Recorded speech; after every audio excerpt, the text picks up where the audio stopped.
Welcome to the Man Up God's Way podcast, a show that dives into the real, raw, and relevant issues for men in their faith, life, and community.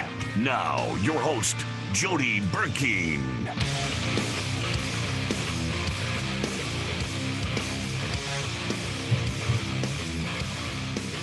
All right, guys, here we are again on another Monday night. My name is Jody Burkeen. I am the host of the Man Up God's Way podcast and the founder as well. And we want to welcome you. If you get an opportunity, if you would, just share this podcast with everybody on your friends list, if you would. It would be awesome for us to reach more and more people for the sake of the gospel and for great conversation as we have every week on this podcast.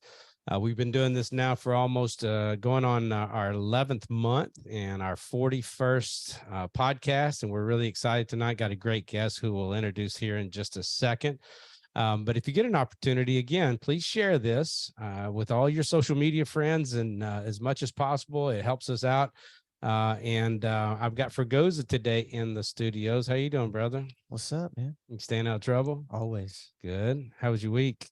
I should say. Weekend, man. The weekend is short because I work on Sundays, so I get done with church probably around 1 o'clock, and my weekend is a few hours before Monday hits, and here I am. Yeah, so I hit it running, and might need to do a better job of getting a Sabbath. I think we talked about that a few months ago, but I'm failing miserably. So I started up Mondays on, again, back. I had been doing Mondays as my Sabbath for a long time. And I finally got back into it because I was building that house for a customer. So I do that on the side and do some construction on the side. And I was doing that for almost a year, and I just couldn't get that Monday squared away. And so finally I got my Mondays back. So that's awesome. I'm glad to have that. So tell us a little bit about some things that are going on here at Man Up God's Way. So as always, we just kind of just plug the books every week. We got Man Up, Becoming a Godly Man in an Ungodly World. This was numero uno.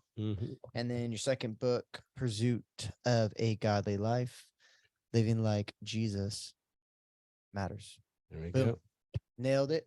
We always have Man Up gear. You can go on the Man Up website. You can get merch. I'm clearly not wearing any merch today. I have a day job. They're not paying for this, dude. Hold on.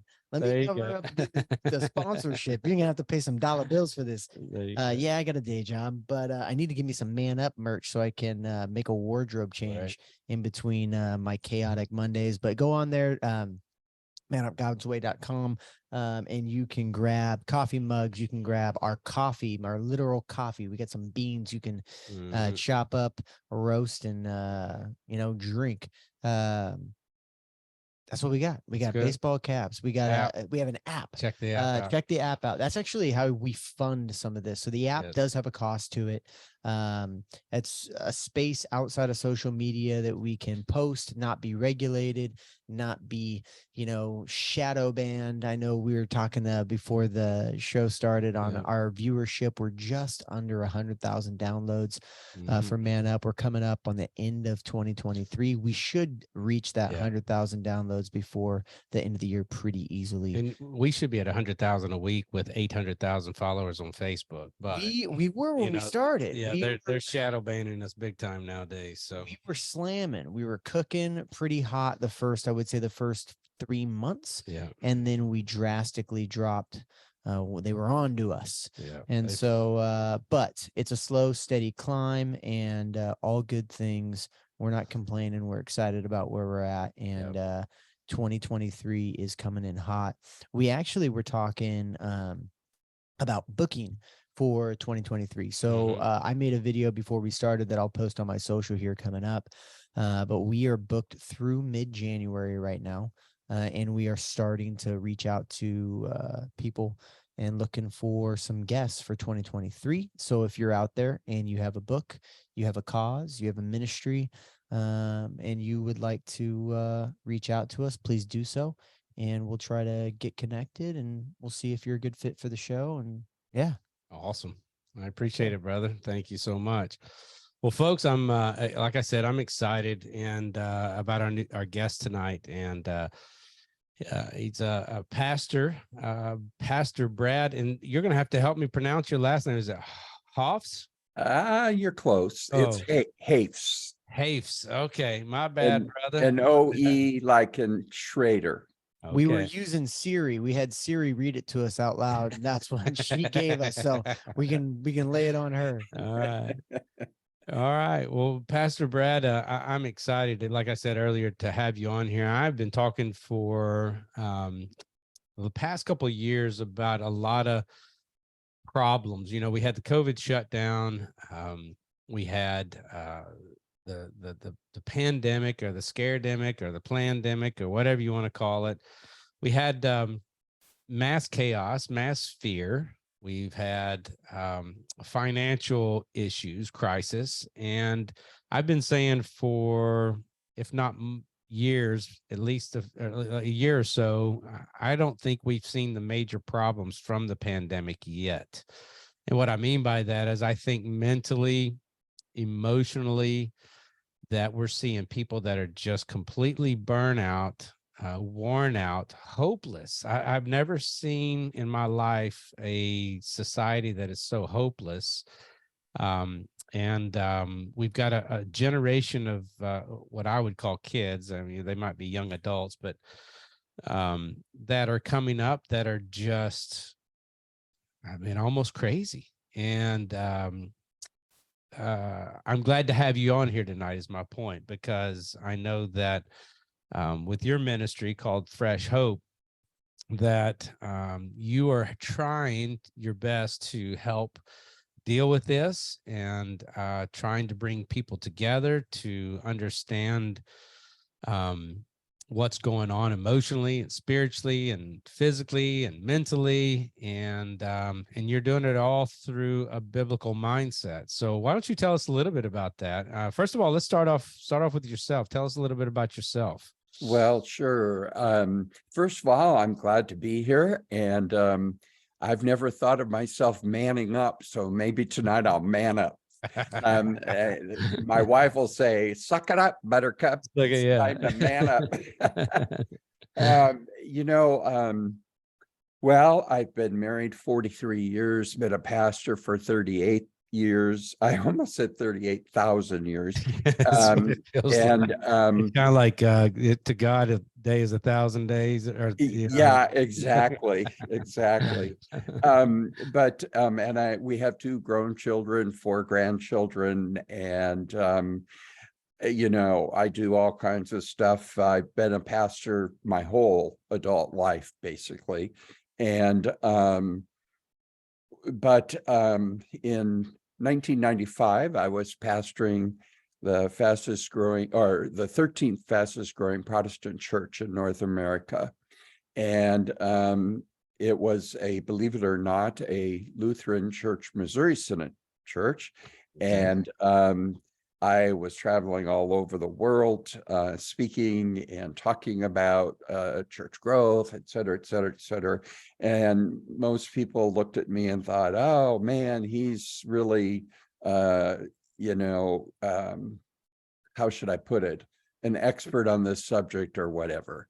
And I was pretty full of myself. I really was. And besides just being an arrogant guy, a young man that had become the pastor of this church that had gone from about 600 to 3,000 under my leadership in a short amount of time.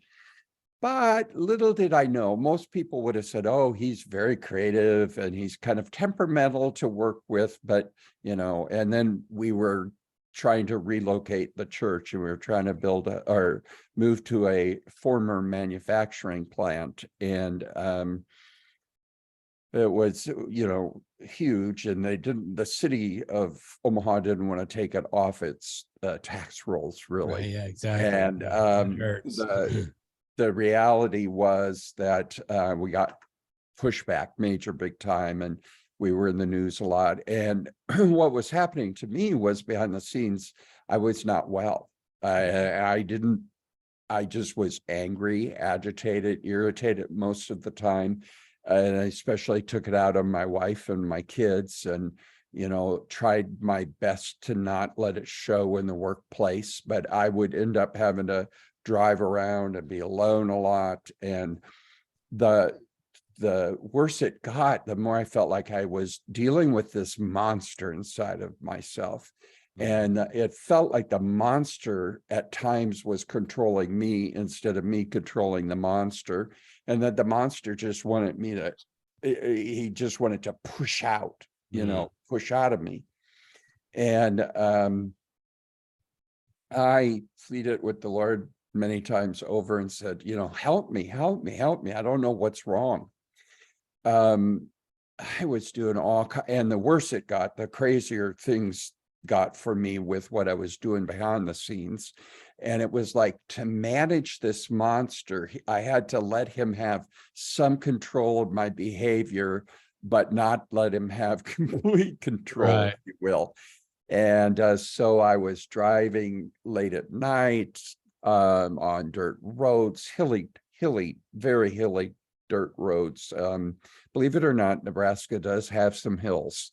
And I know most people think it's Interstate 80, and I understand, but we do have hills and gravel roads. I would turn out my car lights at, 10 o'clock at night, 9 o'clock at night, 11, 12, 1 in the morning.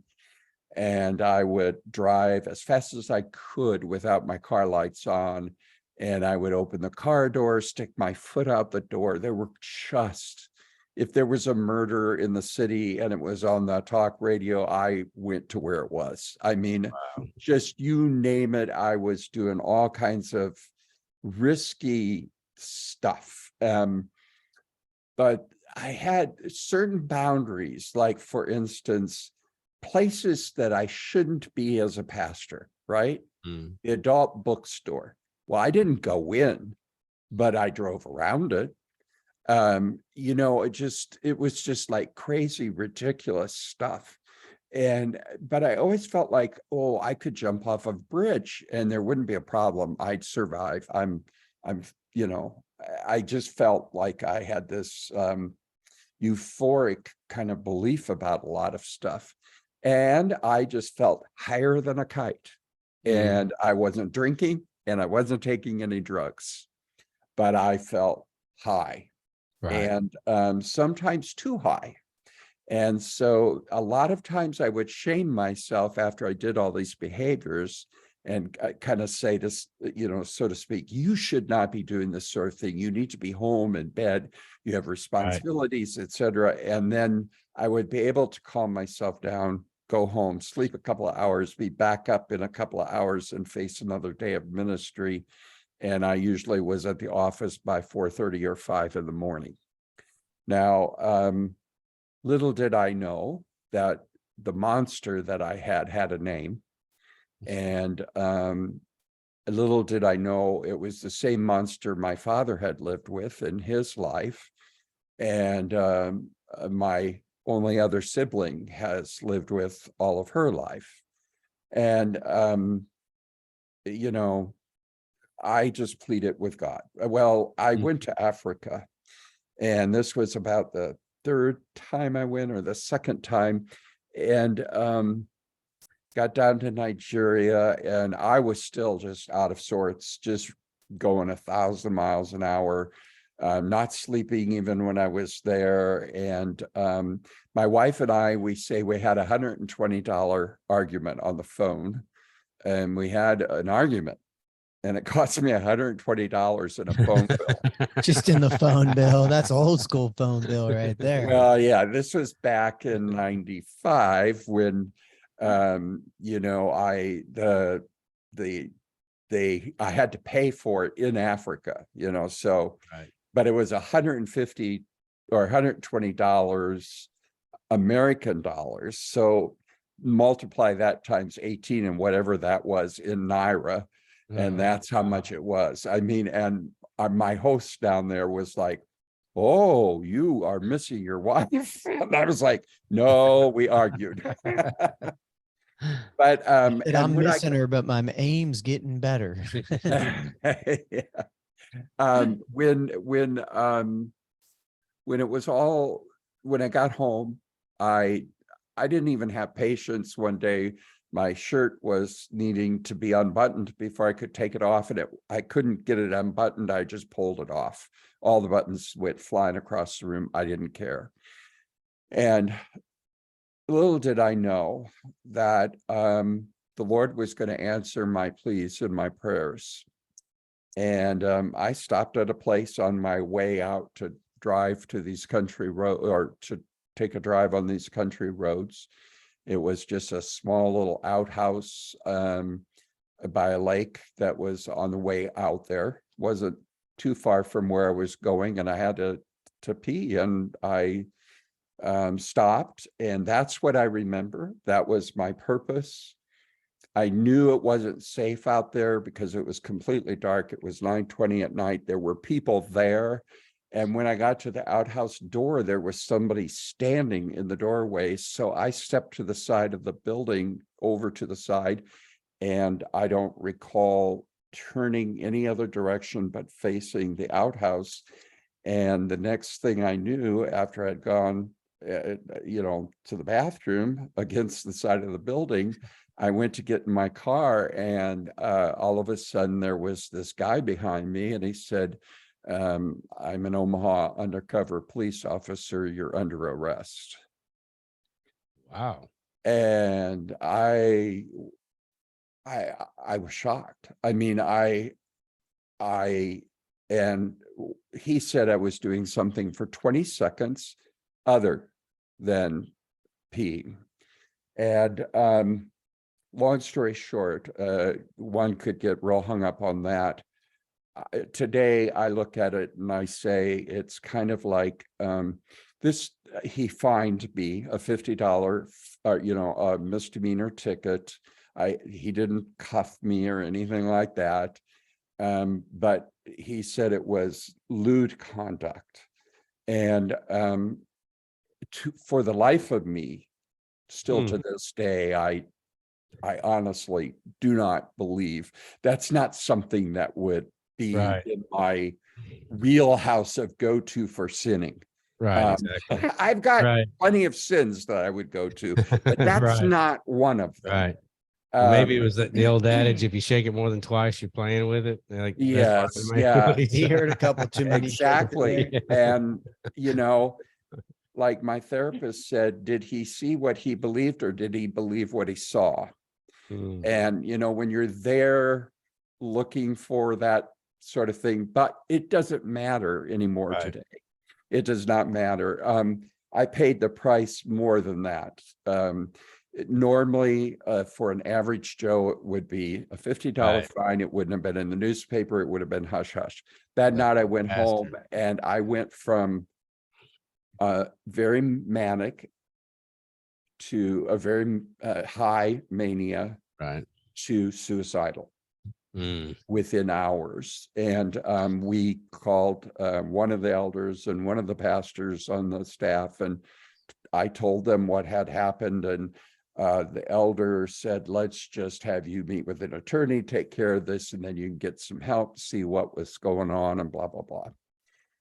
Lo and behold, somebody in the police department told the newspaper people. And about 2-3 weeks later, it was all over the news. And it was a big story in the denomination, a big story, here locally. And, for me, it's hard because I was having a very manic episode of life at that point. And so I wasn't sure what was wrong. I knew there was something wrong with me. I felt guilty. I felt horrible. I was put on a leave of absence right away. And what happened was, today when I play it back, it's like watching a videotape in one of those old, when they first had videotapes, probably when I was in junior high, and they didn't have lights, and you were playing it back, and it was just nighttime, and you could only see very little movement. Well, anyway, that really was God's intervention in my life. whatever happened, however it happened, and however it all came together, that's where he intervened in a major way for me. And I would never want to go through any of it again. Right. But, and that's almost 30 years ago now. But it was an incredibly painful thing to go through. It took, especially as a pastor, I mean, you don't, and it was so shameful as a pastor. You don't get any grace. You're expected to give grace, but boy, you don't get any grace. And again, as a pastor and as an elder, I understand the consequences for that. There is the one thing that I always try to set above everything else, as far as when Paul's talking to Titus and Timothy, is the eldership, is that be above reproach. And right. even in that, being above reproach as an elder is pulling off the side of the road to go take a leak next to an outhouse instead of in the outhouse, kind of deal. So in as guys, we wouldn't think twice about it, because we kind of grow up well, I grew up at a farm, right, yeah, exactly, yeah. Back porch. And the truth is that Paul gives that to Timothy as far as when you're making someone a pastor or an elder. Right. But there's also that passage about restoring someone, and I had a fine when I became a pastor. I didn't have any of these, it was not like I was just about to become a pastor and this happened. Right. Yeah, you're right. Exactly. Okay.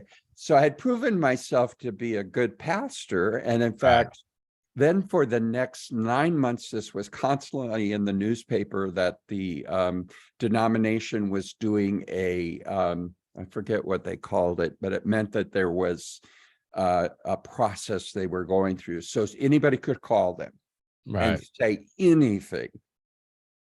And nobody did, except for one person, and it was some obscure something or another. It was people could have called them just to be mean. Right. And it didn't happen. Well, anyway, what happened was everybody was there for the church. The leaders were all worried about the church. And my wife and my family nearly bled to death for the better part of 3 months. No help, nobody called. It was extremely painful. And what happened then was, as they went through all of that, I finally got up to a hospital in Pine Rest in Michigan, and was diagnosed as having bipolar disorder. And what happened, or what this officer said I did, was something that would be pretty typical behavior for somebody who's very manic, or could be behavior for somebody that is. But still, it doesn't matter, I say.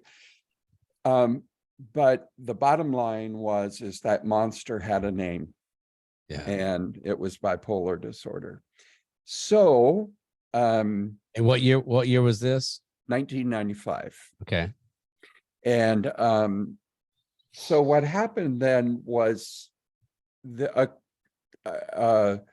after coming home from the hospital, I was forced to resign. And the elders were telling the people one thing publicly, and myself privately. There's since been reconciliation between all of us in the church and all of that. But the thing is that nobody knew what to do with mental illness back then.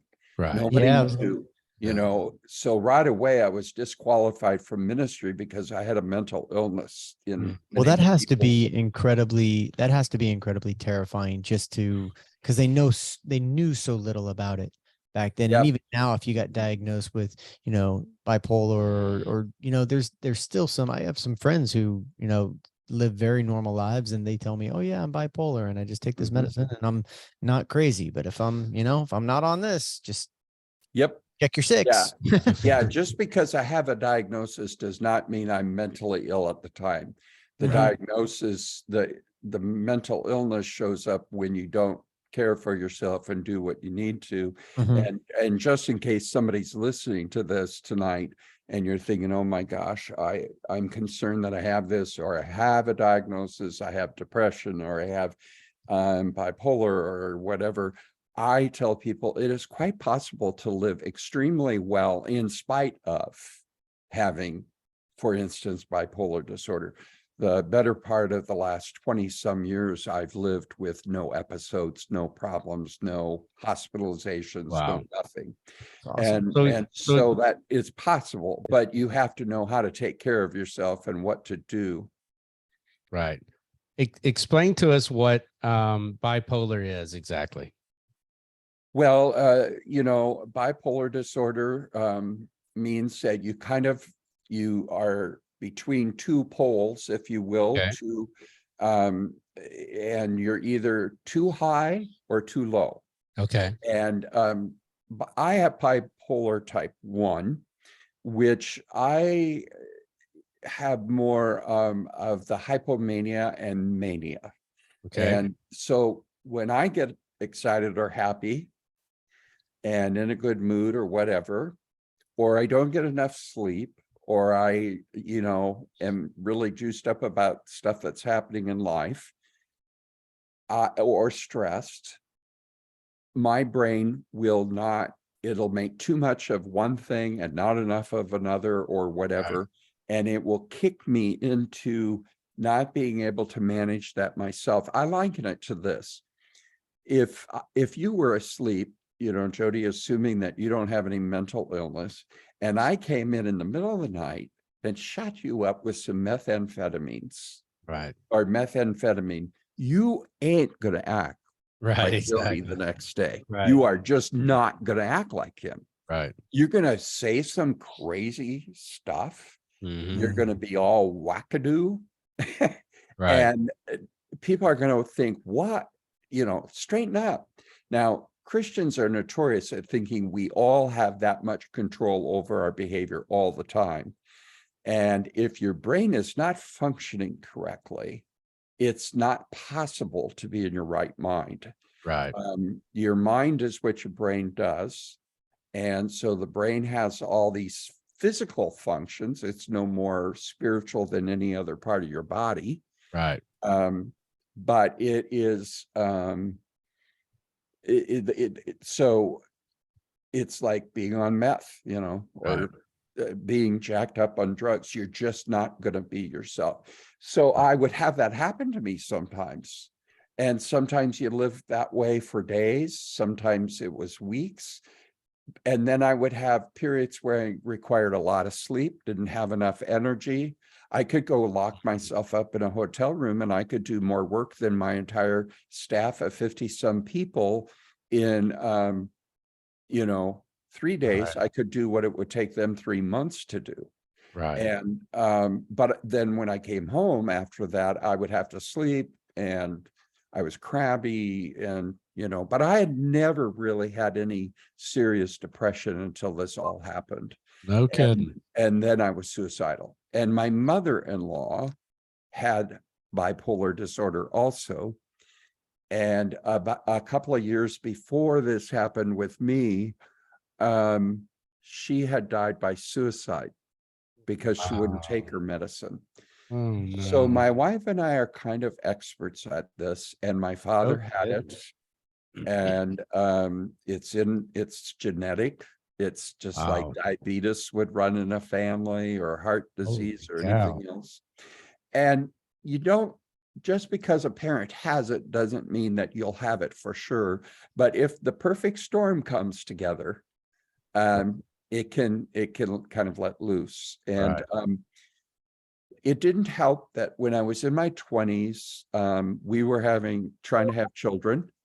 And I had a low sperm count, and there was thinking back then that if you gave somebody such as myself cortisone and what I'm trying to think of not just cortisone, but testosterone. No, not it's all that same stuff with cortisone, right? But if the reality is that's a mood destabilizer, and they gave me rounds and rounds and rounds of that. We now know that the people lifting weights, that are doing it to bulk up, that sometimes they die of suicide during that time. Because it actually causes you to have steroids. Steroids. There you go. Well. Yeah, exactly. Steroids. Okay. And so don't mind me, it's late at night and I'm an old man. I can't think of words during the daytime, much less this time of night. That's all right. Well, I figured between the two of us, we'll come up with at least one word. So we're good. So anyway, bottom line is what happened. But here's the fascinating part of the story. Here's God's hand in all of this. First of all, after I was diagnosed, my wife looked at me and she said, I know this isn't you. And I know from my experience with my mom that you've got to do what you got to do to get better, that this is a physiological issue, but you got to do what you got to do. And she looked at me and she said, I'm not going anywhere as long as you do everything that you need to do in order to stay as well as you possibly can. I don't care if you get sick again, but if you're not doing what you need to do and you're sick, then I'm going to be mad at you. And and if you don't do what you need to do, I'm not going to stick around because I can't do this. So anyway, for 7 years, I moaned and begroaned and tried to step back onto the plate and work, right? What happened was after I resigned from that church, a group of people from that church and some key leaders, and most of them were medical, said to us, to our family, we're going to start a church. You don't have to do anything with it, but we'd like to call you and ask you to be our pastor. We believe that you need a safe place of grace and mercy where you can get better and be restored to dignity and, health and all that. Right. And at the end of that, we'd like you to be our pastor. But if you believe that you're not supposed to be at the end of it, then we will have done what we were supposed to do. Wow. And with that, they gave me a 20% pay raise, and I did nothing other than focus on getting better for the better part of 2 years. That's what the church is supposed to do, dude. Yeah, awesome. seriously. That's and if huge. it had not been for them and my wife, I know that today I would not be alive. Wow. I would have done myself in the first opportunity that I had. Was this, did you say the denomination or did you say it was a local church that did that? No, it was a group of people from the church that I was forced. Oh, from your church. Okay, my bad. I'm sorry. And the denomination did not remove me. I want to be clear about that. They did not remove me from their roster. But if I wouldn't resign from that church, they would have removed me. They would have done right, exactly. So, but I chose to leave the denomination, and this group of people did not want to be part of the denomination. Okay. I'm telling you what, I was treated so well by those people and loved so well. Wow. And 2 years later, then I started pastoring slowly.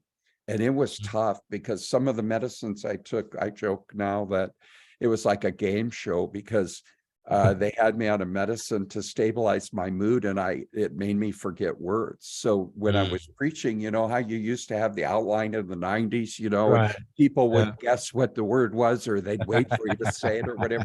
Well, we didn't have to have the outline. It would just be Brad couldn't recall a word. And then I'd go, what's that word? What's that word? And people would start shouting it out, and I'd have to go, no, that's not. Oh, that's it. 10 points. That's funny. And when they would come up for communion, I'd have to give them the little communion cups with the wine in, because I'm Lutheran, we have wine. And I'm switching to but, Lutheran. but my thumb had a tremor that sometimes it would just start going, whoa, like that, and the wine would go flying out. So I since then have always given the bread. And that at least you can pick up off the floor. And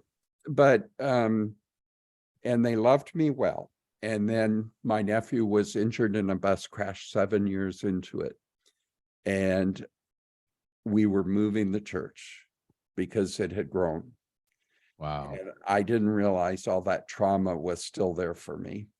And between my nephew almost dying in this bus crash and people that he loved did die in it, and my sister's only 2 sons were on the same bus, and I only have a sister, and 2 nephews. And little did I know that I could push past my medicine. Well, when I pushed past my medicine, I got it goofed up one night, and I accidentally took it twice. And so I thought I could just not take it the next night. And lo and behold, the next night when I needed to take it, I didn't. And I was back up into mania then. And, I relapsed. I ended up in the news again. This time it was for disturbing the peace. And, but of course the news people had to rehash everything. And, at that point, then we lost our house, and we had to go through a lot of more breaking, Oh, man. But the church stayed intact. And thank goodness for an older pastor that was retired at the time. He just walked them through that. And sooner or later, I picked back up and got better, and when I take my medicine, I'm well equipped for ministry. If I don't take my medicine, I could have a jail and prison ministry. From the inside out. Yeah, exactly. And the interesting thing is today I do teach in the local county jail every week. And I go in and I talk about mental health and emotional health. And I've written a curriculum for them that they're starting to use in other program models. That's awesome. And but I always joke that I'm fine at going as long as they let me out. And I had one of the chaplains there. She asked me one time, "How are you doing?" And I said, "Well, I haven't been in the news lately. I'm doing well." Wow. That's awesome. So anyway, after that relapse, then that's when I decided to attend some support group meetings, because I didn't know how to, I needed to figure out how to live. And I didn't know enough about my own disease. And so I started going to some support groups, and they just made me sicker. You were talking about hope and the pandemic and all of that. I was in some meetings in Washington, D.C. back when the Republicans were in office not long ago. And they brought together 9 of us that work in this area of faith and mental health. And the head people of HHS and SAMHSA were saying, we know there's a hopelessness crisis out there, and we can't do this without the church. Even if everybody that needs to go see a therapist or a doctor went, there's not enough doctors and therapists. And we know the faith community is needed. And so they were asking us about what we do, how we can help, now that was prior to the pandemic. And they knew that there was a horrible crisis then of hopelessness in our country. Can you imagine what it is today? Oh, yeah. No. Well, that's my fear is, I think the result of the shutdown for that year and the aftermath of the arguing and the division and the politics and the fear and all of that kind of stuff is going to ripple out to, I would say, probably 5-10 years. Yeah, it's a tsunami. Yeah, and it hasn't hit yet. Okay. All right. Well, so we've got the ripple effect going on. We're waiting for the tsunami to hit. And that's what I see. Yeah, that's what I see even with our young people, even at our church, and parents are just, they don't even know what direction to go to, because Well, we and this massive. teenagers really suffered because you and I have never been through a pandemic either, but we had enough knocks in life to be somewhat resilient, even though we may not be completely like we were. We have some resiliency. Right. When teenagers are at the prime of getting to start living and they're starting to get away from mom and dad, and now I'm stuck at home, and they don't have enough resiliency. And I don't know the statistics off the top of my head, but I can tell you that there has been a spike in teenage girls, especially, attempting suicide. A spike. I mean, we think it's terrible if it's 3 or 4% a year that the suicide rates go up. This is the attempts are just off the chart. I think I don't have the statistics in front of me. I can probably look them up for you while you guys are chatting about it. But Gladwell talks about this in Tipping Point, about suicide and how it can start to trend, which is terrifying. Oh, absolutely. If you start seeing it on the news and start, it's catching. It catches on, and then other teens want to replicate. It's very, very terrifying. This is on the CDC right now. It's 24% for females for teenagers. It's 20. It's just. And then I can tell you this, that alcoholism, drug abuse, everything's up. Yeah. I was on a call with and I can attend all the White House meetings that they have on the still yet today. But back when the pandemic had just started, right? President Trump was on a call with some of us, and he told us that the calls to the internet or to the national mental health suicide line, had gone up by 800%. Wow. I mean, and we know, for instance, clergy are not doing well. There's some reports that at least 48% of them would quit today if they could, because there's such a fatigue. People are part worn of it out. is, and this is just me speculating, and it's just speaking from personal experience. Part of it is especially if you're in ministry, you feel like you're so capable. You're not going to start asking for help until it's, you're deep in it. I help people through stuff like this all the time. I'm fine. I'm a little stressed out. Maybe, I'll just pray a little bit more, sleep a little bit more, get a little exercise. I'm going to work myself through it. And that's why I think, like you had mentioned, we haven't really seen the wave that we are going to see, because it's people in all walks of life, not just ministry, who have been self-regulating and saying, I can handle this. It's just a little stress, it's a little stress from the pandemic. Money's a little tight with inflation, and people are getting laid off, but I'm not going to lose my job, and all the above. I probably agree with you. It's going to come in hot here in the next couple of years. The problem with pastoring is that there's really no place for pastors to go.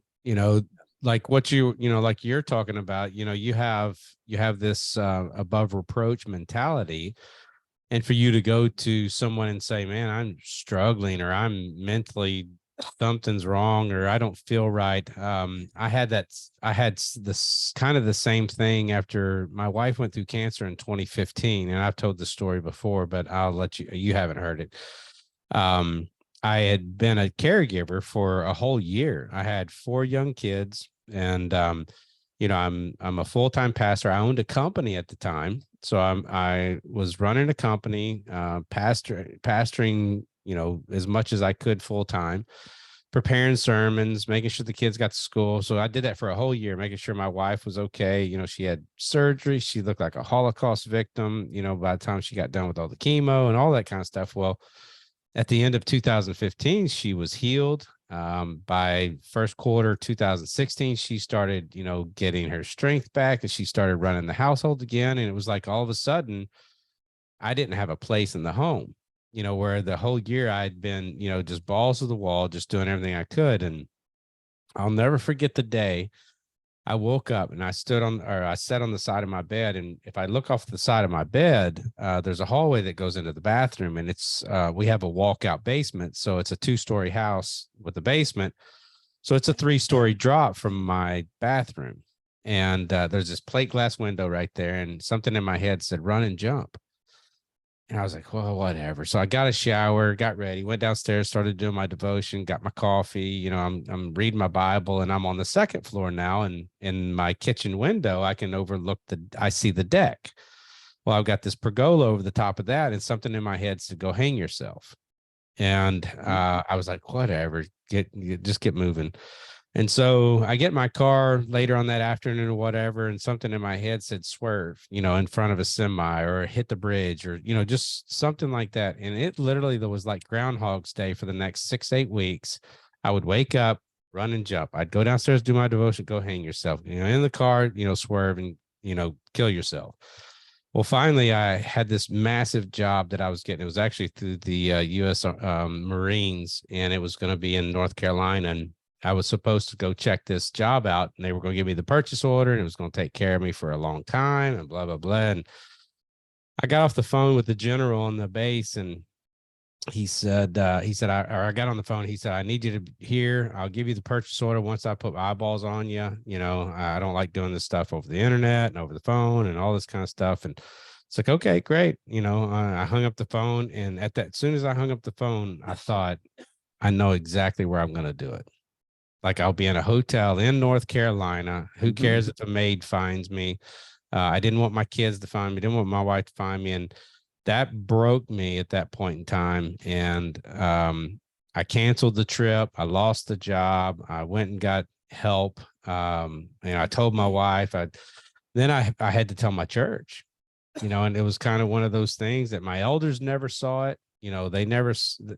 They didn't see the stress because I could hide it really easy, and all of those kind of things. And I think that's probably, especially for men in general, is that we have this thing called pride that we don't want anybody to know. And there's just not a lot of places to go. And so, and the lie that we tell ourselves, right, is that I can handle this, right, that I can fight it. I can say whatever. I can ignore it. I can. Yeah, and I was thinking, man, I've got a ministry called Man Up. Like, you just buck up, dude. Suck it up, like you said earlier. Yeah, yeah. And the truth is that stress has a lot to do with our mental health.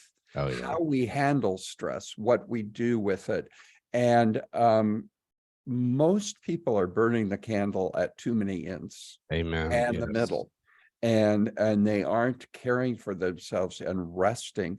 I'm sorry to tell you, but I'm going to hit you heavy here, Jody.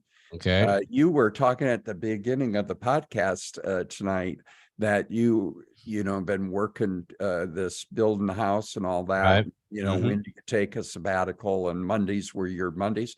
If Right. you're doing a podcast for how many hours on Monday night? Oh, you just busted me. Monday doesn't count. So I almost busted him. And the only reason I didn't, because traditional Sabbath is from sun up to sundown. And technically, once the sun goes down, we can start working again. I know. So that's the only reason I didn't bust you. I thought it, though.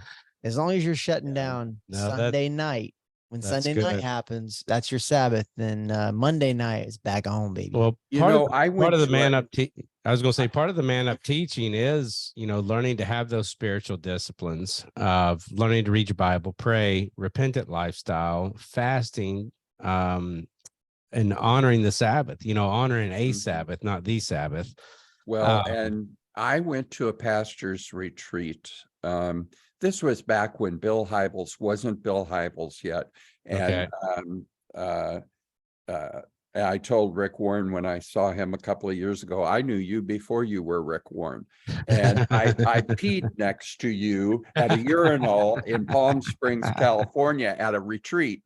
And but anyway, the thing is that one of the doctors there, I forget his name, but he talked about that pastors should never, ever take Mondays off. Never.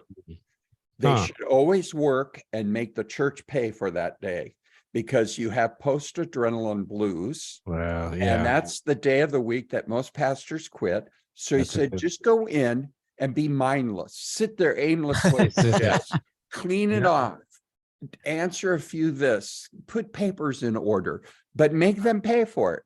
So take the day of the week off that you are the most rested. The only problem with that is the assumption is they're not mindless 100% of the time. But I mean, most people don't understand what pastors go through on a Monday.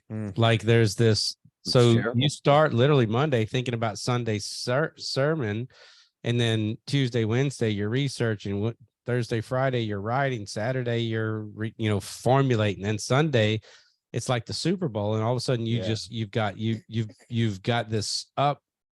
You're high, you're ready to go, and then by 3 or 4 o'clock Sunday, it's like, oh my gosh, I lost it all. Like it's this depression that kicks in. Yeah, and you have a bit of preacher's remorse, is what I call it. On Sunday afternoon, you say, "Oh boy, I said that." Right. I can't believe I said that in the sermon. Oh boy, I should have. So and so, that's going to offend so and so, and that's going to hurt the giving, or that's going to. Right. Now, one of the things I will say is that through the pandemic and everything, there's been a couple of things we've done to help people process the trauma of the pandemic, because understanding the trauma of it is a major big thing. And so we have like a free Bible study, a 4-week Bible study that groups can download. It doesn't cost anything. We're happy to give it away, but it's on processing the pandemic together. And trauma can hold people and be problematic if they don't talk.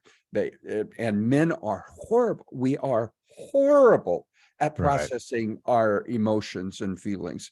We just hold it in. We don't talk. We go out shoulder to shoulder, talk about the game, talk about the weather.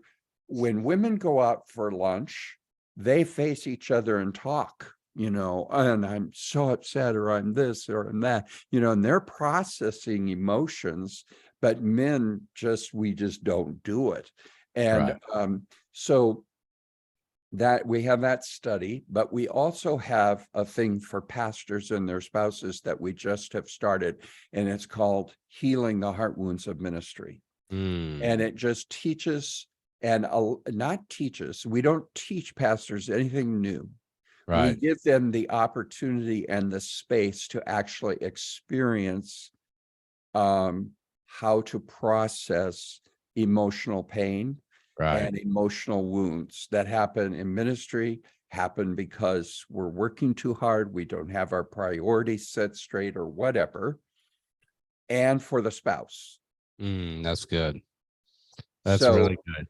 So let's go back to your diagnosis, your relapse, you finally went to a few groups. You realized those groups weren't working. Matter of fact, they were making you worse. What did you go and what did you do from there? Well, I'm a good German Lutheran. I complained to the doctor every time I saw him. And how nothing, that what I needed didn't exist, and what I wanted was a hope-filled, faith-filled group of people that held each other accountable, might say poo-poo spelled differently, but could also say the Lord and pray for each other and be spirit-filled. I wanted that. And I knew that's what I needed. And one day he looked at me and he goes, "Brad, start that group. And if you need some help or need the assurance of that you're on the right track, I'll give it to you." Okay, well, I think he got tired of hearing me complain. And so I did.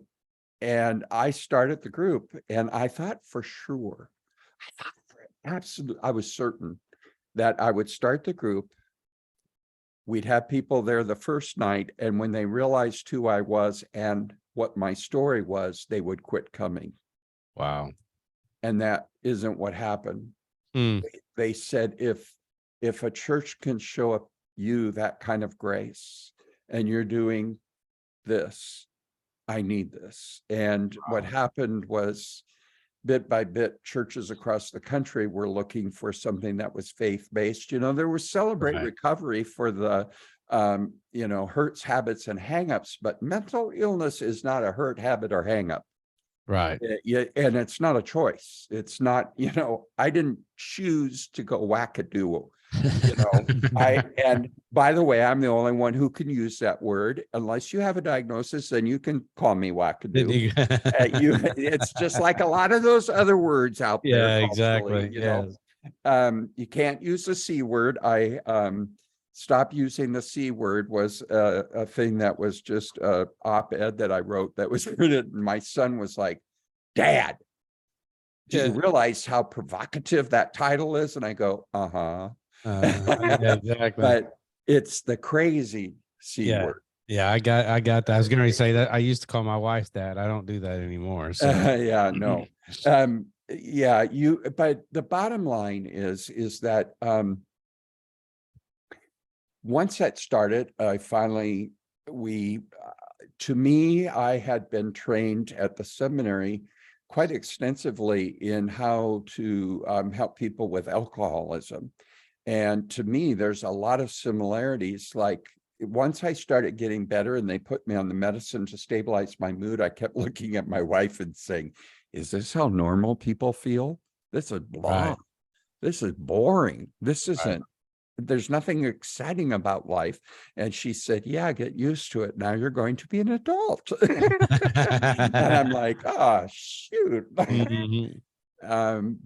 funny. So we had tenets, we have recovery principles. And instead of separating the people who love people who have a mental illness and the people with the mental illness, we keep them together because they can learn a lot from each other. And there's stuff a wife can hear another husband say, and it's not her husband, and she actually hears what he's saying. And, so the cross-pollination. Well, we've since moved from having a book and that to having, I think we have over 110, 120 groups in the United States. We have groups for people from 19 different countries. We were using Zoom before the pandemic, certainly had to use it since the pandemic. Right. Everything that we do is in Spanish and English.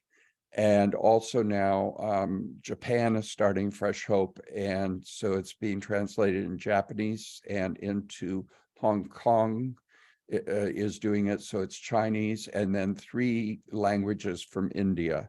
It's being translated. Praise God. That is awesome. It's also in French. Now, I'm going to tell you, I have never, ever been above reproach. If anybody saw 20 seconds of my life, any choice 20 seconds, I can tell you. But by God's grace, he took everything that was broken and painful in my life, and it became liquid gold. I found out that actually being honest about my worst parts of my life is where the Lord brings healing to other people. It becomes, I tell the guys in jail, I always say to them, "Yeah, I saw you on the news, and yeah, I saw you on the news. But let me tell you, I've been on the news more than all of you put together, and it was 4, and then they lean in, and it's like all of a sudden I have street cred with them. Right, exactly. And if I can go through that, they know there's hope for them. Right. That's great. And there's nothing in the mental health field today. What's happening is peers are really good at helping other peers. Those with lived experience, there's nothing like it. There's nothing like somebody that's been through it to be able to look you square in the eye and say, "You can do this, and I'm going to walk with you." Now, a doctor is needed, and many times medicine is needed. A therapist may be needed, and all of those things are good, but that's not enough. Because between those doctor's appointments or the appointments that you have with your counselor, there's a lot of life. How do you live it? How do you learn how to live it? And how do you do it practically? And Right. so we bridge that gap between those times, and we walk with people. So we help churches start Fresh Hope support groups. We have teen groups now. We have some groups that are just for women. We are starting some groups that are just for men, because my experience with the groups with men and women in them, sometimes the men don't get a chance to talk. And, Or they don't have as don't many feel comfortable. words. Yeah, sometimes I mean, guys just need to talk to each other the way that guys talk to each other. Yep. And that doesn't always work with having women in the group. Not saying that Exactly. there's not a lot that can be learned from both sides, Right. but sometimes in order to flesh some of that stuff out, you need that. Mhm. So, And we have some groups that are for when a husband and wife, when one of the two of them has a mental health diagnosis, that focuses on the marriage and mental health issues. And we also now have this for pastors. Okay. And we've grown also into having refocusing widows, which seems like not a mental health issue, but it is, because right. and the same we'll have it for widowers. Plus, Wow. we do trauma healing groups. So through the American Bible Institute, the Trauma Healing Institute of the AIB, we help people through trauma healing, and we do that in prisons, and we do it in jails, and we do it in churches. And then the last thing that we have been doing now that's new since the pandemic is a thing called hope coaching. Because believe it or not, there's actually 25 years of clinical research on how hope works. And what hopelessness is, and what causes hopelessness. And that's great. And like I told them in Washington, D.C., we take that clinical research and then we infuse it with faith. And when you infuse Christ into that kind of hope, now you've gone beyond hopeful thinking. You've got sure and certain hope. Right. So God can take everything we go through and make it work together for his good. Praise God. And I'm living proof of that. Amen.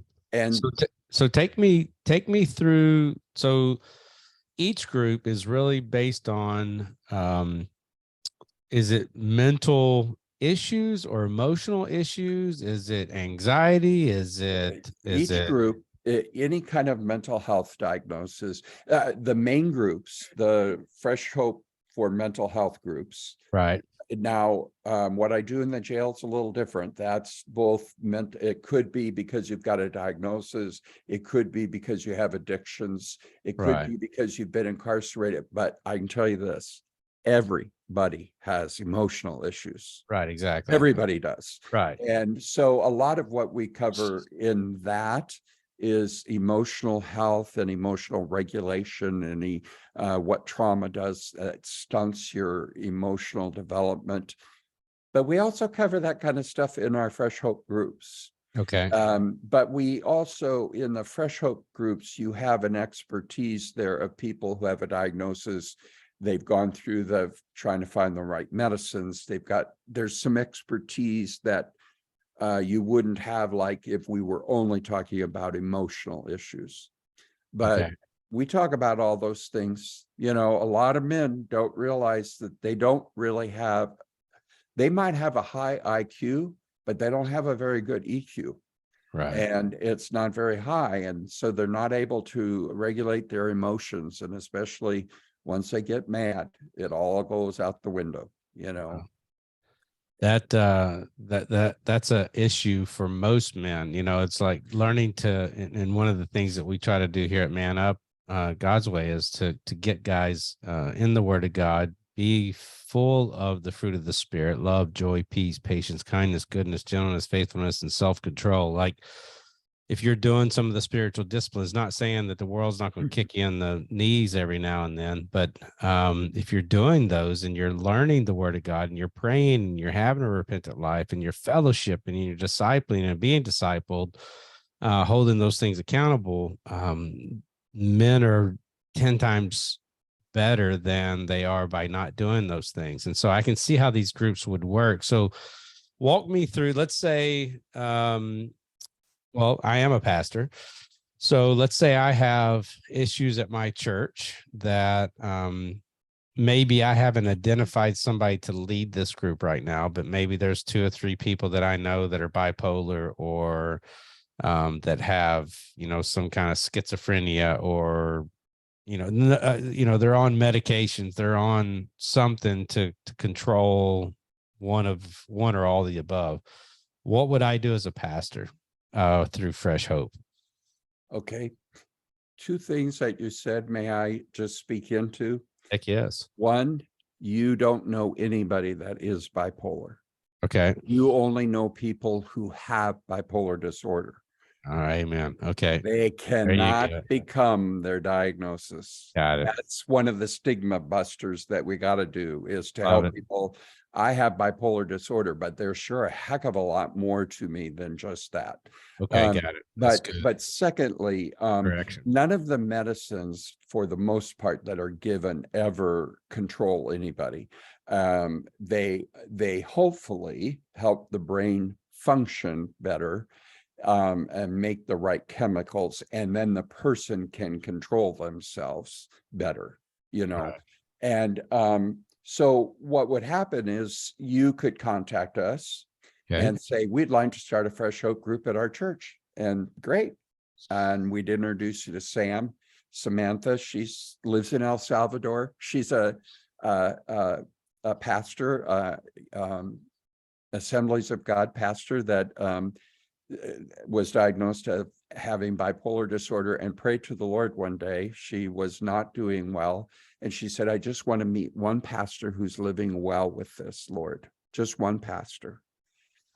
And she was introduced to Fresh Hope a day or 2 later, went to a group. We never met or any of that for quite some time. And anyway, she runs our operations. So you're starting a new group. The training, once the right people are identified as facilitators, we prefer to train 2 or 3 people, and we train them. It's all online. We certify them, and then they are with us for as long as you have that group and they're facilitating. Now, do your trainers need a diagnosis? We prefer that at least one of the facilitators has a diagnosis, and we also prefer that the people who are facilitating with them have some kind of lived experience. Maybe they grew up in a home with a mom or a dad, or they have a sibling, or maybe they have an adult child or a child or whatever.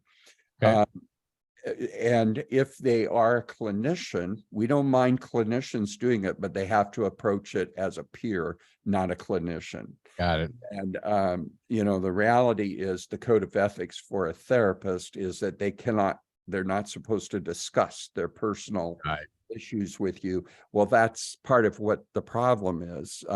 When people know that this guy talking to me has been through this, all they have to know is my story, and pretty much everything I say to them is going to hold some weight.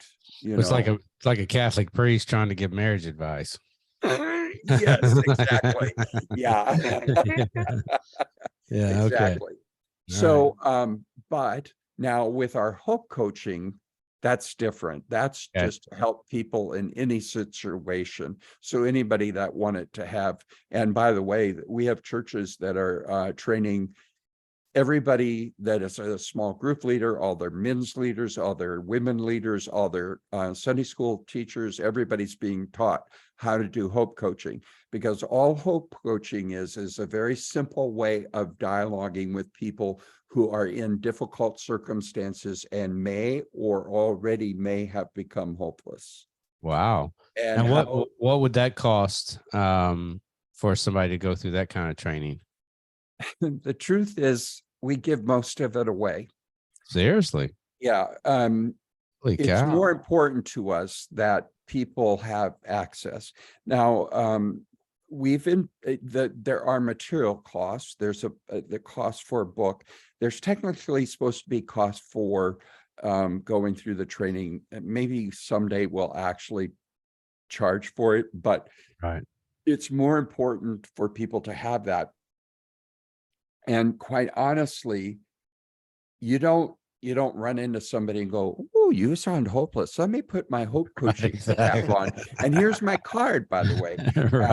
It's more of, if you're at the gym and you're talking to one of the guys in the locker room and he says his wife just found out she has breast cancer. You learn short, sweet questions to ask to help people process their pain.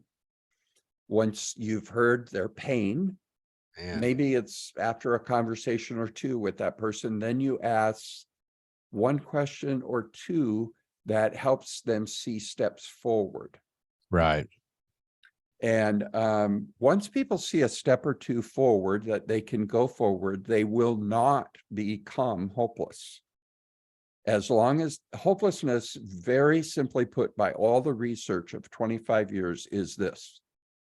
It's as simple as this: not seeing a way forward. Right. Yep. And most men who die by suicide became hopeless. It's more of a hopelessness issue than a mental illness or depression. It is, they don't see a way forward. And financial things can look like there's no way forward, only failure. And men can easily do that, and they never talk about it. And people don't become suicidal by hearing about suicide. They become suicidal by internalizing it and keeping it inside, like you were doing. You know, it only gets worse. Somewhere you got to let it out. And when you start letting it out, it doesn't hold the power. Secrets keep us sick. And so, yeah. That's good. So the hope coaching is different than the, what happens in our mental health support groups. But the one thing that I want to say is that a lot of people think mental illness is a scary thing. It's very interesting. In every place in this world where we have Fresh Hope, and that's 17 different countries, Kenya just started Fresh Hope. And they have a group of pastors and therapists that are meeting, and they're going gung ho. I mean, South Africa's had it for a while, but all these places where there's not this dichotomy. In the United States, we have a problem. We think the church deals with spiritual matters and let the mental health clinicians deal with mental health stuff. We are not experts in it, therefore now wait a minute. AA for years has understood the best person to help an alcoholic is another alcoholic. You know what I'm saying? And so what we're finding in the mental health world is that the research shows that when a peer, somebody with lived experience, helps somebody with living the experience, when that happens, they get better, and they get it's just as effective as if it were talk therapy. And there's no profit for a cure. That's the problem with the mental health industry, is there's no profit for a cure. And so they're not real, pharmaceutical companies want them to stay on all the drugs they could possibly get on. The clinicians want them to keep coming into the office. So, and there's a book I read, I don't have it by me tonight, but it's this doctor actually believes that what we think is depression and requires medicine in this country is actually not depression, it's learned helplessness. And that it is medicine doesn't help that. It's going to be relationships. Do you know that they have better outcomes for schizophrenia in Africa than we do in the United States? And part of it is because in the United States, our way of dealing with it is give them medicine, and when they become too much to handle, let them go live in a house with other people with schizophrenia. Let me ask you something. Do you have teenagers now? I do. Yes. Yeah. Okay. Yeah. Do you care about who they hang around with? Heck yes. Yeah. Because why? Yeah, because they influence them. Yeah. And they become like the people they hang out with, right? Right. Mental illness is catching to a certain degree. Wow. So when you put a whole bunch of people in a house together that are all schizophrenic or have schizophrenia, I just did the schizophrenic. Yeah, there you go. I just did it. But you put them all together, what are they going to learn? They're going to learn how to be sick. Man, that's we good. have to, the church should be a place where people are assimilated, where it's normalized. And that's what they do in Africa. Well, they say that you are the product of, your five closest friends. And that's something like an entrepreneurial adjective that's been around for a while. You hang around your five closest friends, and that's who you're going to end up like. And so why would that be any different from, these people who are struggling with these illnesses? Right. It's the same. And for instance, what I find a lot of people don't like some of the things we teach within Fresh Hope for Mental Health because they've been part of the system a long time. And so see, part of what happened to me when I went to some of those groups is the conversation was, how did you get on disability? What medicines are you taking? Right. And I was like, no, how do you go to work every day and function? And how are you there for your kids? And how, because you don't go to figure out how to be sick, you got to figure out how to live in spite of it. So that brought something to my mind. I mean, you look at right now, most industries can't even find employees, especially the industry that used to be teenager driven, which was the restaurant business. They can't even find help anymore. Is this something maybe that's going on in the world of teens and teens and young adults, that they are so they're hell bent on, they're stretched, and they're so emotionally fragile, but they're trying to live off the system, and everything's anxiety and everything's depression and everything, like is that what's keeping people from work? Because I just don't know how they're doing it. Like you made a great point saying, well, how did you get on disability, and how did you find this, and how do you you're capable. Yeah. Well, they're doing they're going through the system. Yeah. Right. Well, and there are times where people have to be on disability, no doubt about it. Exactly. I'm not physical or mental health stuff, but more times than not, it's learned helplessness. And let me explain to you what that means. For instance, if I go and I only do the medical side of mental health. So if I only do the doctor, the medicine, and a therapist, those are people that know more than me. They know better how I should be, how I should think. Do you see what I'm saying? And it feeds into that victim. I'm the victim of this disease. No, I'm over my own recovery. And if I don't like the psychiatrist and I don't like the medicine, I can get a second opinion, third opinion, and I'm the one in charge of me. I know me, and I need to be doing me. But this book that I read, this doctor who it's about pessimistic mindsets, that there are people with pessimistic mindsets and it can be changed. And that you can learn to have a positive mindset, and it's quite complicated. It's a really good read, but it's complicated. But here's the deal: they did this research on dogs in the 70s, which they can't do today because they can't shop dogs, I guess. Anyway, I'm not quite of that mindset, but I respect people who are. They took 3 dogs and they put them in 3 black boxes, and there were doors that swiveled to go into another box that was lit that had food in it. Right. And the first dog, they never shocked it, and it would find that door and it would go get its lunch, The second dog, they'd shock it when it would touch that door, but once it pushed through that door, they wouldn't shock it again, and it would eat its food. Right. The third one, they would shock every time it touched the door, and they kept shocking it once it would go into the second box. By the second or third day, the dog just laid down in the box. Mm. And that's learned helplessness. Mm-hmm. And so instead of telling people, oh, just lay down, we'll take care of it for you, we need to say, no, now just a second.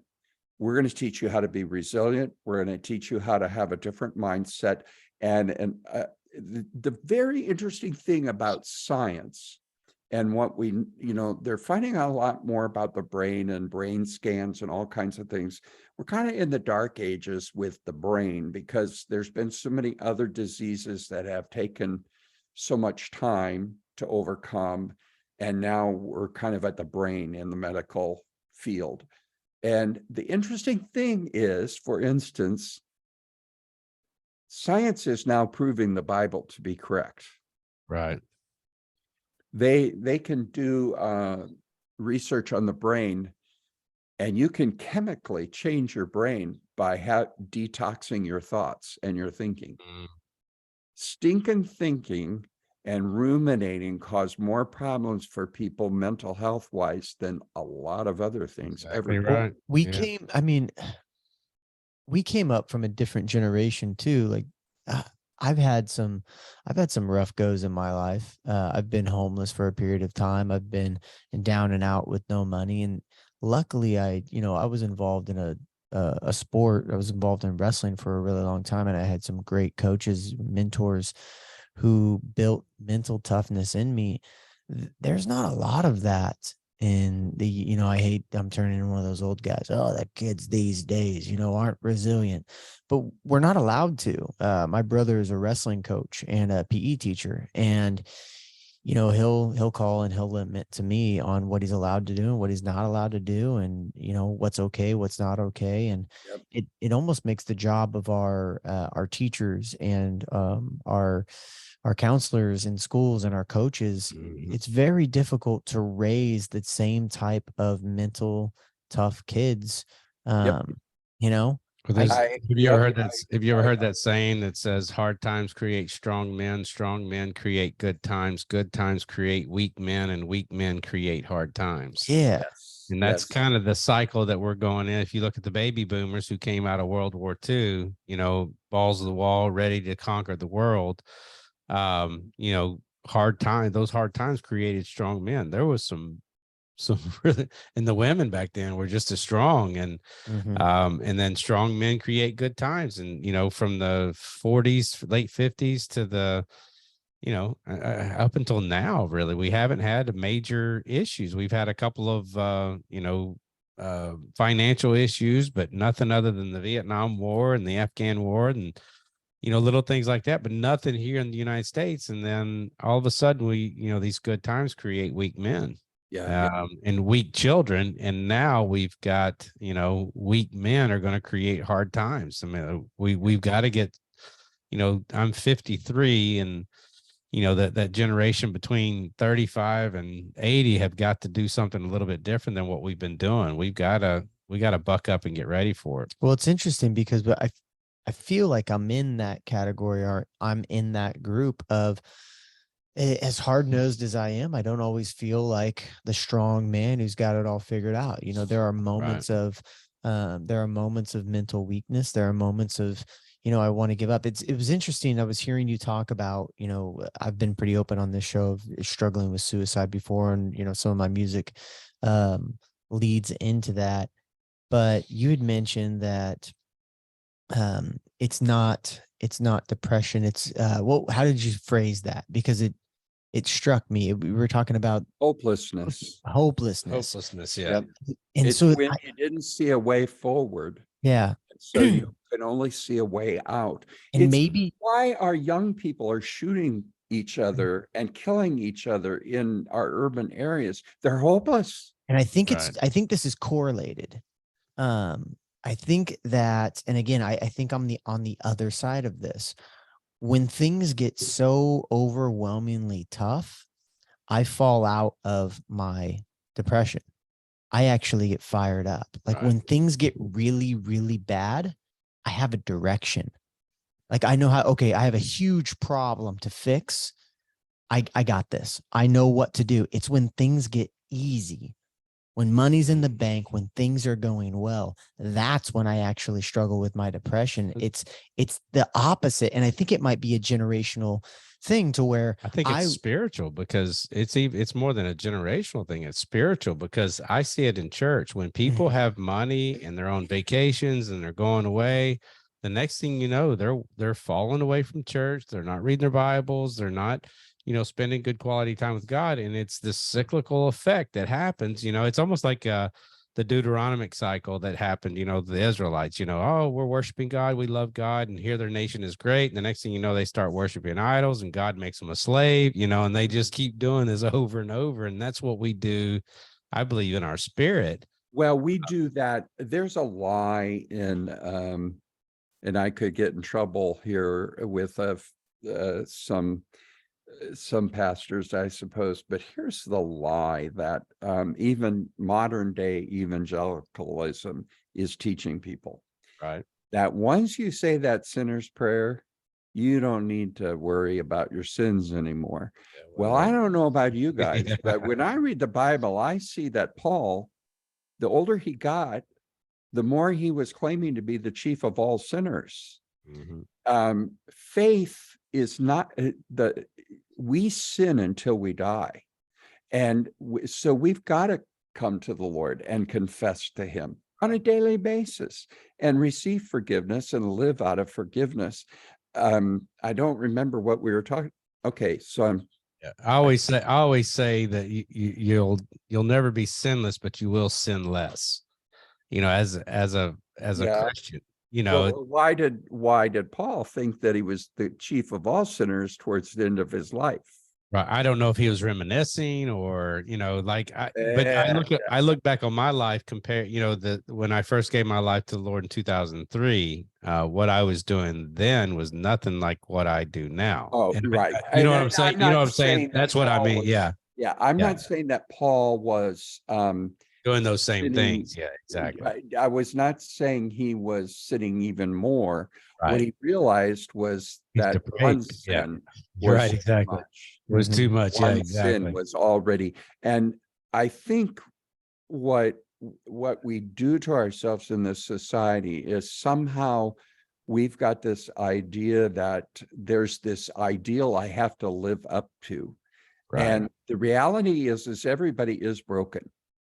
Everybody has fallen short.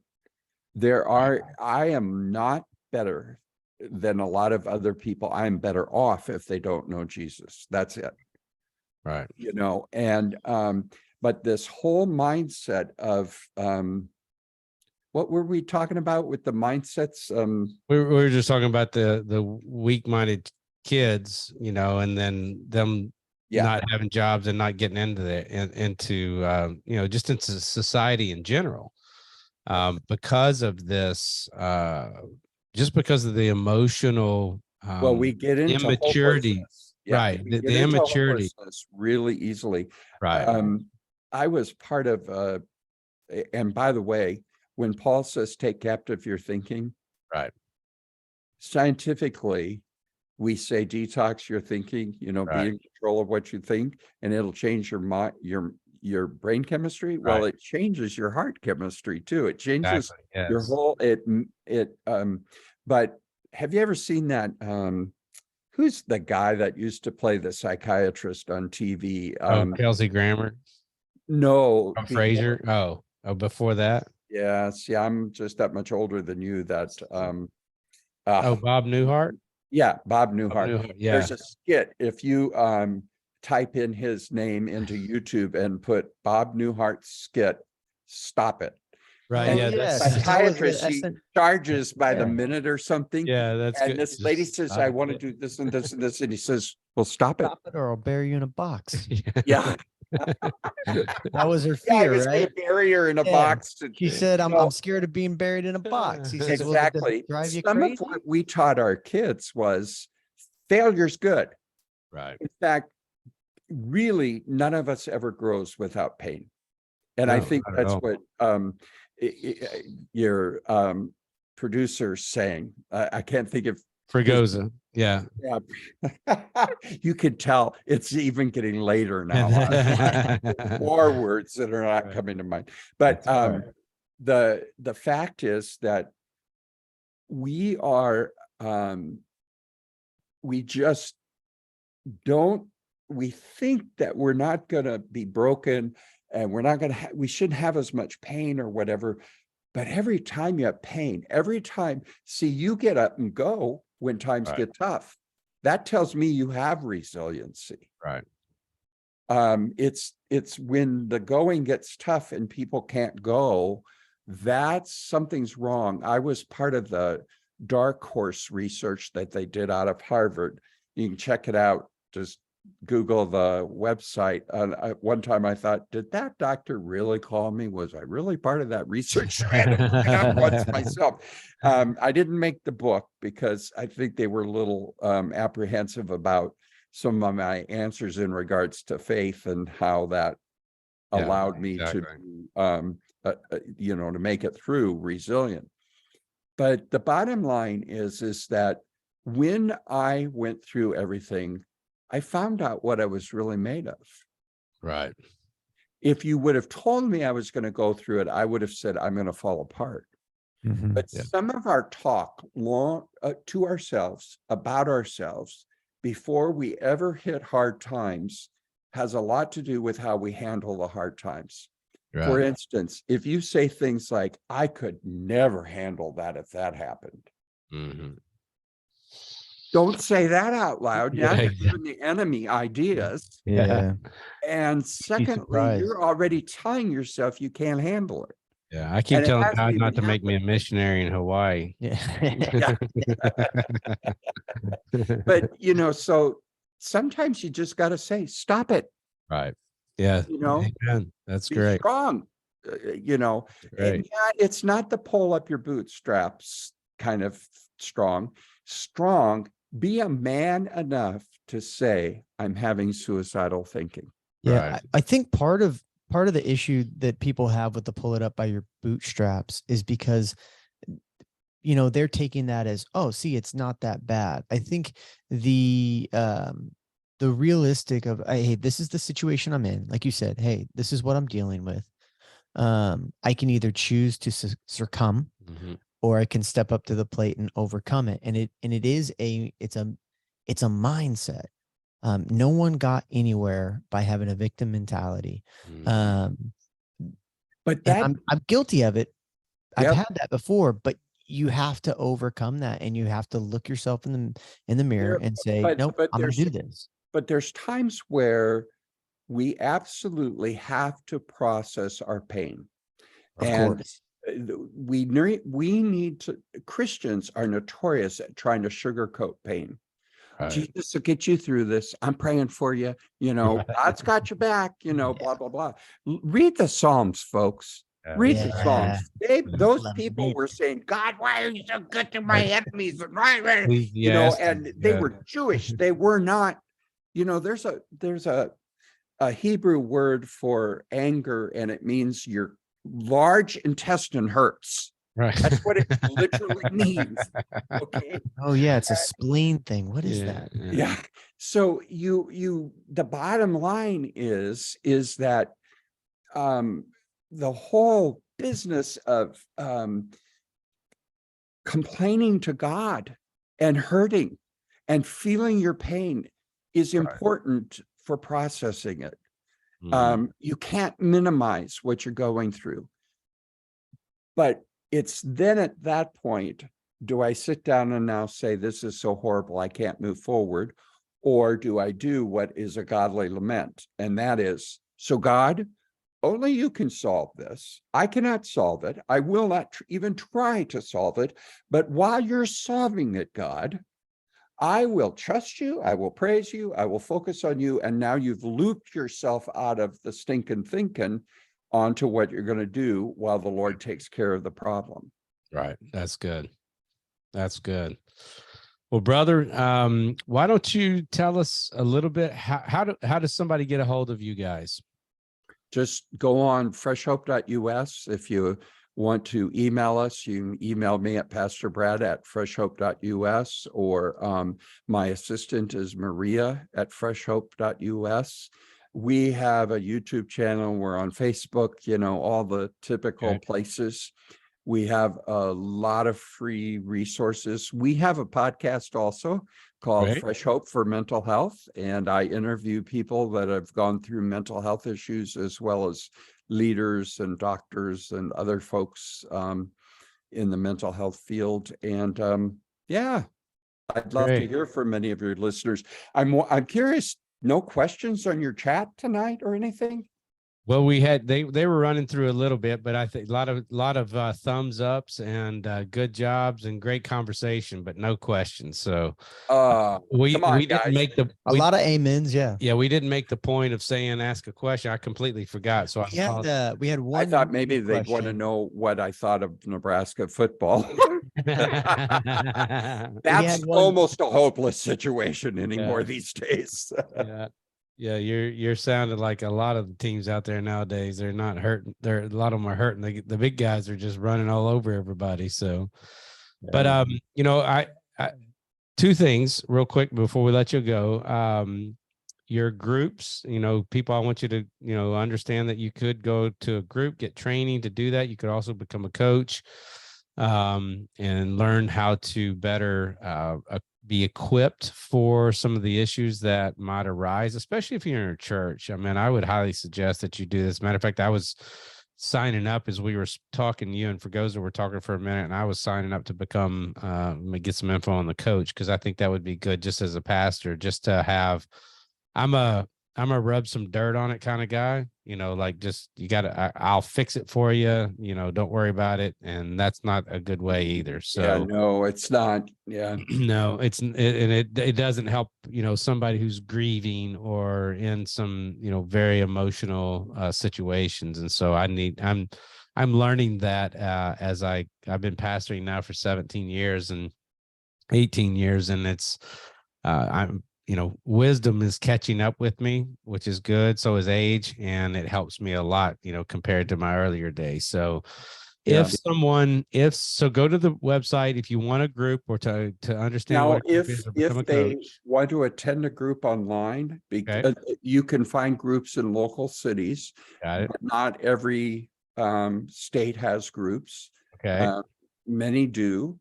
But if you don't want to start one, or you just need to attend a group, you can go to a group online. And if you love somebody who has a mental health issue, you can attend that group also. And they don't have to go together. You can go to different groups, or you can come alone, either with a diagnosis or you're the person who loves somebody. So last question is, what does someone do? What would your suggestions be to someone who is dealing with mental illness? Maybe they haven't been diagnosed. Maybe they're trying to drown it out with drugs or alcohol or complacency or loneliness or hopelessness, like you said. What's your suggestion for someone in that position? Talk to somebody that can help you figure out what it is. Talk to a professional, or go to a support group and start trying to figure it out.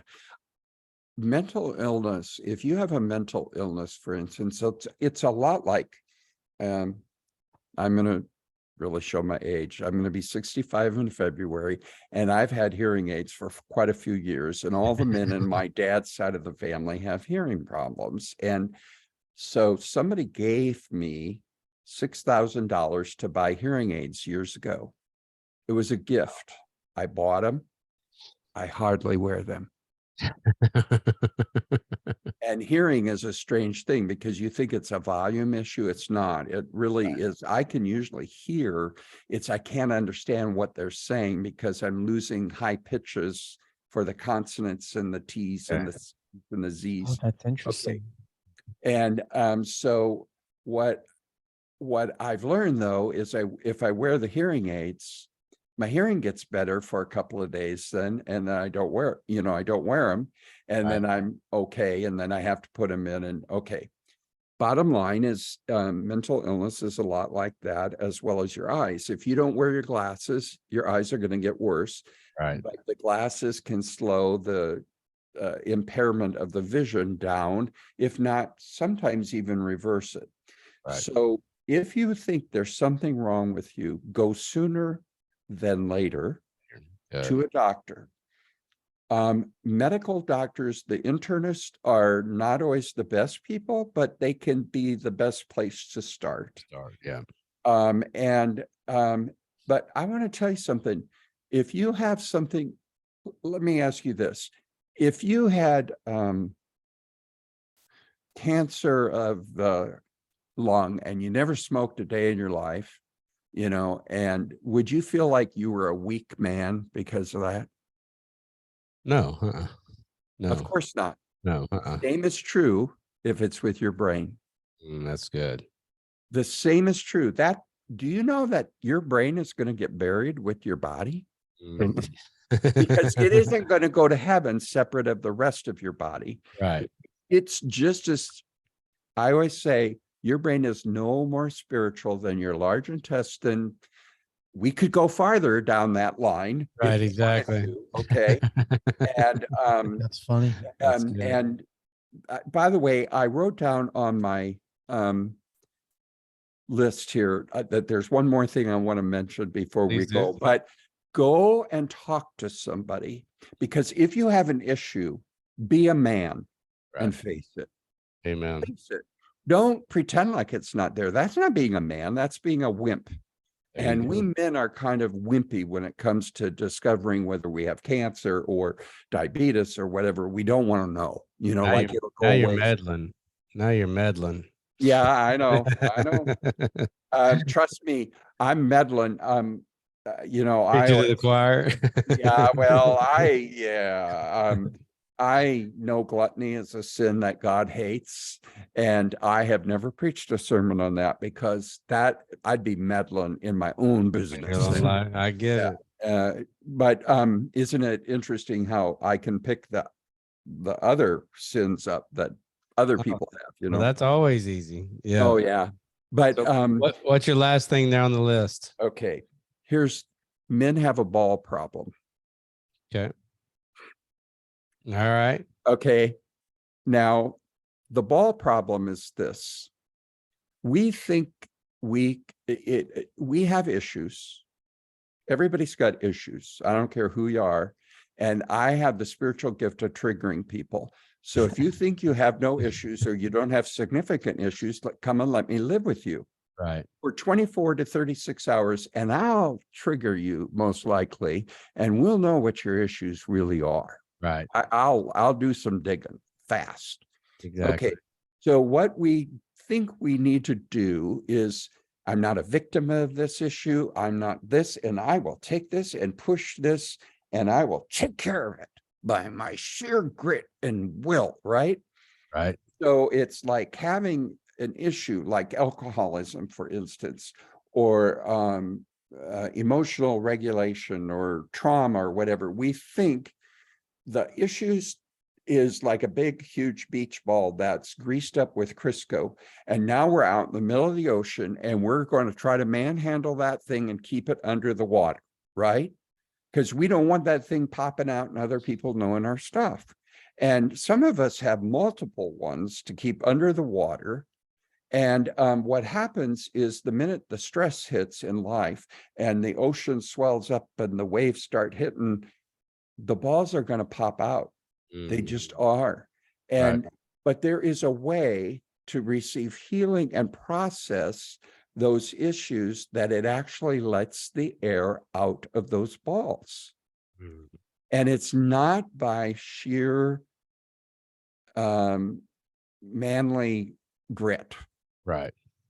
It is by being a man and big enough and secure enough to say, I need help with this. That's good. I need to not be in a vacuum. I need the assistance of other men. I need God. I need to own up to this, because pain, God does not want to waste your pain. Amen. And he's good. He redeems all things, including the beach balls. Mm-hmm. Praise God, brother. That's Awesome. a good word. That is a good word.